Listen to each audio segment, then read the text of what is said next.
жалғыз мечит қалды деп мына ушул жерде турам.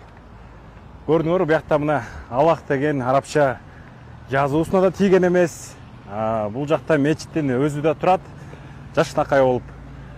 Ар жакта бардык нерсеси урап калган. Бул жакта жада калса мына азан чакырчы, рупор илинип турган столб дагы өзүнүн ордунда кыйшайбай турат.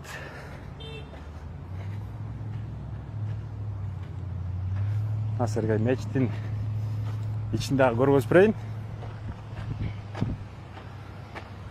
Жазуу, көп киши сурап атат, ошо жазуу чын барбы деп. Ооба, мына тизилип турат.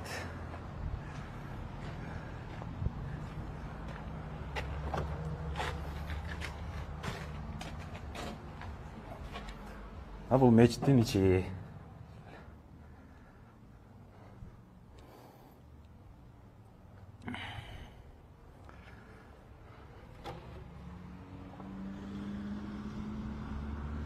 Карагыла.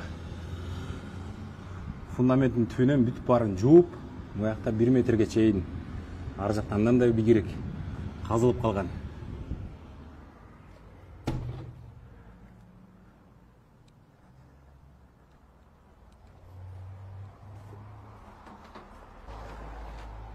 Бул жакта экинчиси мына. Азыр буякты көргөзүп берем. Кече күнү видеолордо маяктын баары менен жаап калган болчу. Кечинде бир капталын ачып, андан кийин экинчи капталын ачышты.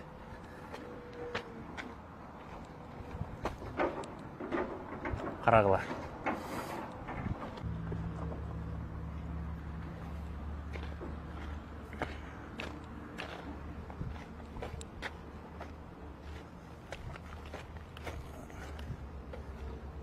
Там эмне деген суулар аккан. Карачы. Клейген таштарды кошо аралаштырып ар жакта көздөй алып кеткен экен.